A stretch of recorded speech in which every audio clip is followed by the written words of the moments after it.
శ్రీ గురుభ్యో నమః. నేను మీ ప్రసాద్.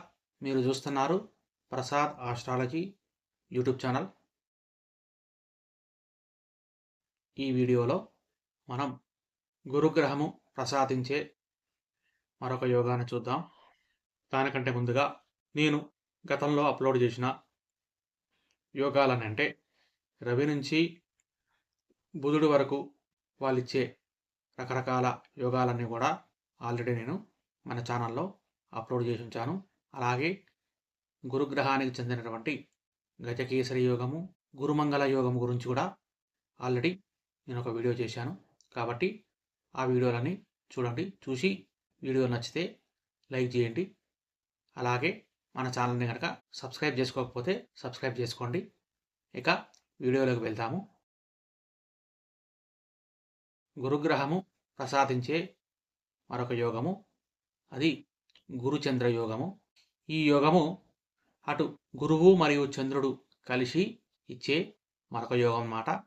అంటే గతంలో చెప్పినట్టుగా గజకేసరి యోగం అనేది గురుచంద్రుడు ఇద్దరు కూడా పరస్పరము కేంద్రాల్లో ఉన్నప్పుడు మాత్రమే ఆ యోగం పనిచేస్తుంది.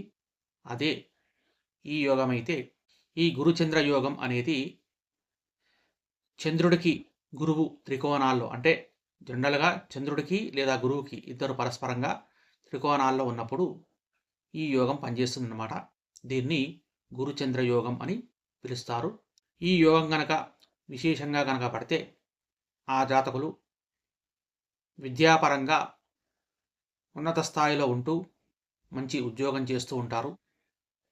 ఇది ఈ గురుచంద్ర యోగము అనే యోగము గురించిన ఫలితము. అయితే వారు చదివిన చదువుకు చేసే ఉద్యోగానికి సంబంధం ఉండకపోవచ్చు ఈ యోగం ఉంటే. ఇది ఈ గురుచంద్ర యోగం యొక్క ఫలితము. దీని గురించిన ఉదాహరణతో ఇప్పుడు మనము ఒక జాతకాన్ని కూడా పరిశీలిద్దాం. ఇప్పుడు మనము ఈ గురుచంద్ర యోగము గురించి ఒక చిన్న ఉదాహరణను చూద్దాం.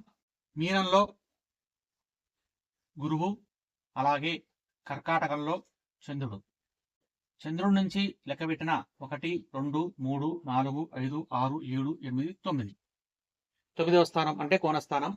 కాబట్టి ఈ విధంగా ఉన్నప్పుడు, అలాగే గురువు నుంచి లెక్క పెడితే 1, 2, 3, 4, 5 ఈ విధంగా ఉన్నా కూడా ఇది గురుచంద్ర యోగం అవుతుందన్నమాట. అదే గనక చంద్రుడు గనక ఇక్కడ ఉండుంటే అది గజకేసరి యోగం అయ్యేది. కానీ గురువు కోణస్థితిలో ఉండటం వల్ల ఇది గురుచంద్ర యోగం అవుతుందన్నమాట. ఈ విధంగా ఉన్నప్పుడు వీళ్ళు మంచి విద్యావంతులు అయి ఉంటారనమాట.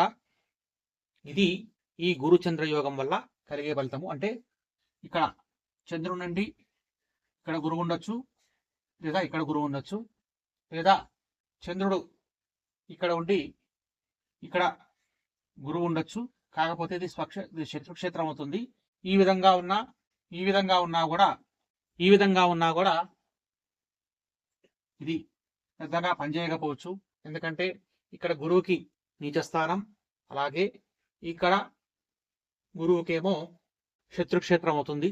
ఎందుకంటే ఇది స్వక్షేత్రం అయినప్పుడు ఇది నేచురల్గా శత్రుక్షేత్రం అవుతుంది. కాబట్టి ఈ విధంగా కూడా ఇక్కడ పనిచేయకపోవచ్చు.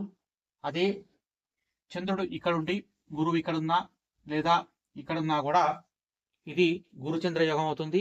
వాళ్ళకు ఈ యోగం బాగా పనిచేస్తుంది. ఈ యోగం వల్ల వాళ్ళు మంచి విద్యావంతులు అవుతారు. అయితే మామూలుగా చెప్పినట్టుగా వాళ్ళు చదువుకున్న చదువుకి వాళ్ళు చేసే ఉద్యోగానికి చాలా తేడా ఉండే అవకాశం ఉంటుంది. అంటే ఉదాహరణ చెప్పాలంటే డాక్టర్ చదువు చదివి సినిమా యాక్టర్ అయినట్టుగా వాళ్ళు వేరే ఒక చదువుకి ఇంకో వృత్తి అయి ఉంటుందన్నమాట.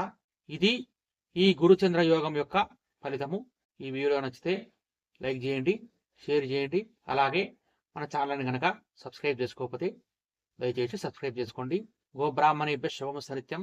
లోకా సమస్తా సుఖినో భవంతు. స్వస్తి.